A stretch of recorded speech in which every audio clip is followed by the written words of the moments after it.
की आज महाराष्ट्राची अशी सद्यस्थिती पाहतोय आपण की आपण संयुक्त महाराष्ट्रासाठी लढलो. संयुक्त महाराष्ट्रामध्ये लढताना मुंबईसह महाराष्ट्र राज्य आपल्याला मिळालं, पण त्यानंतरच्या काळामध्ये जे घडलं आहे की आज मराठी माणसाच्या हक्क अधिकारांवर गदा येते.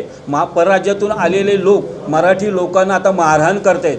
पहिला आम्हाला भाषा नाकारली, आम्हाला जागा नाकारली, आम्हाला नोकऱ्या नाकारल्या आणि आता तर आमच्यावर मारहाण व्हायला लागली. तर हे कुठेतरी थांबलं पाहिजे. त्यासाठी आमचं पहिली म्हणजे एक प्रमुख मागणी तर आहेच की लोंढ्यांवर कुठेतरी नियंत्रण आणणारा कायदा करावा. त्याच्यानंतर दुसरी मागणी आहे की मराठी शाळा टिकल्या तर मराठी भाषा टिकणार. तर मराठी शाळा टिकण्यासाठी जे काही अडीअडचणी आहेत त्या सरकारने तातडीने दूर केल्या पाहिजेत आणि प्राधान्याने मराठी शाळा या महाराष्ट्रामध्ये जिल्हा स्तरावर पण सुरू राहिल्या पाहिजेत आणि प्रत्येक जिल्हा स्तरावर खरं म्हणजे किती इंग्रजी शाळा सुरू व्हाव्यात यालाही एक लिमिटेशन आणलं पाहिजे सरकारने.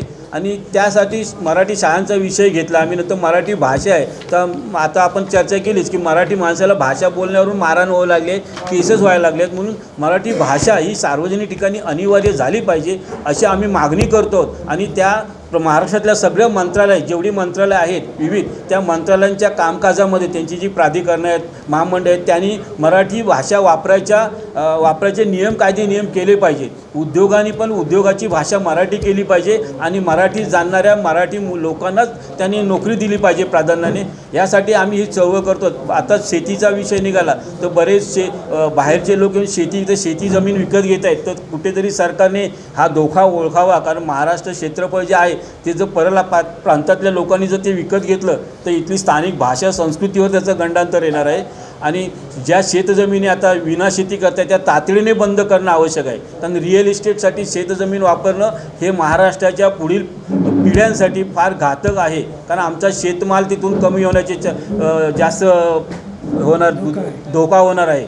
तर ह्या सगळ्या मागण्या आम्ही आता तुम्हाला सांगितल्या आहेत. तुम्हाला पत्रकार परिषदेमध्ये आम्ही त्याच्यावर चर्चाही केली आहे. तर 30 जानेवारीला आम्ही आव्हान करतो आहे प्रत्येक मराठी माणसाला की आज ही तुमच्या घरातली लढाई आहे. ही आज आम्ही पुढाकार घेतला म्हणजे आमची लढाई नाही आहे. या महाराष्ट्रातल्या प्रत्येक मराठी माणसाच्या भाषेची, त्याच्या संस्कृतीची, त्याच्या अस्तित्वाची लढाई आहे आणि तुमच्या येणाऱ्या मुलाबाळांच्या अस्तित्वाची ओळख आहे, भविष्याची आहे. म्हणून सर्वांनी 30 तारखेला जास्तीत जास्त संख्येने एक दिवस सुट्टी घ्या महाराष्ट्रासाठी आणि महाराष्ट्रासाठी आणि आझाद मैदानामध्ये उपस्थित राहा. आपला आवाज हा मंत्रालय हादरवणारा असला पाहिजे. प्रत्येक पंचवार्षिक योजने प्रत्येक पंचवार्षिक निवडणुकामध्ये महाराष्ट्रामध्ये विधानसभा असेल तर मुंबई महानगरपालिका असेल यामध्ये परप्रांतीयांचा भरणा जास्त दिसून येतो. हो, म्हणून तर आम्ही काही महिन्यापूर्वी एक आव्हान केलं होतं लोकांना. आम्ही जवळजवळ 30-35 ठिकाणी सह्यांच्या मोहिमा घेतला होता की पक्ष कोणताही असो तुमचा उमेदवार मराठी पाहिजे. मराठी राज्य आहे तर नेतृत्व मराठी माणसाकडेच राहिलं पाहिजे. गिरगाव परिसरात सातत्याने मराठी माणसावर अन्याय होतं, तुमची काय भूमिका आहे? गिरगावकरांनी खरं म्हणजे याचा आधी विचार करायला पाहिजे आपण कोणाला पुढे आणतो. तिथे जी अमराठी वस्ती वाढत होती त्याही हा विचार झाला पाहिजे होता. आणि गिरगाव नाही सगळीकडे लालबागमध्ये ज्या गिरगावसारखा मराठी वस्ती असलं लालबाग पण हेच झालेलं आहे आता. तर कुठेतरी मराठी माणसाने आता हे लक्ष आम्ही वेधतो आहोत की कुठेतरी आता आम्ही आदरातिथ्य केलं ना. तुम्हाला जे रोजगार होता आमच्याकडे तुम्हाला रोजगार दिला आम्ही, पण आता रोजगार तेवढा राहिला नाही आहे. कंपन्या जागतिकीकरणानंतर उद्योगांचं विकेंद्रीकरण झालं, संघटित नोकऱ्या बंद झाल्या, आता कंत्राटी नोकऱ्या आल्या आहेत. ह्या सगळ्यामध्ये स्थानिकांचा जो रोजगार आहे तो टिकावा म्हणून आम्ही एक प्रयत्न करतो.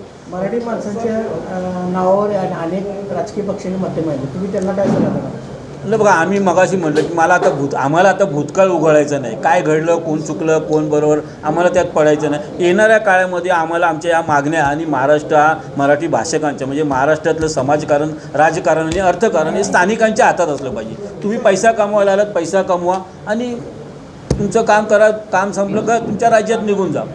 जसं जातीसाठी आज जरांगे पाटील आंदोलन करतात आहे तसं भाषेसाठी आपलं आंदोलन तीव्र करण्याचे असे काही संकेत आहेत का? हो, म्हणून तर म्हटलं ना की जर आपल्या ह्या मागण्या मान्य होणार नसतील तर आम्ही येणाऱ्या काळामध्ये मोर्चा काढू आणि त्यासाठी आम्ही पूर्ण महाराष्ट्र पिंजून काढणार आहोत.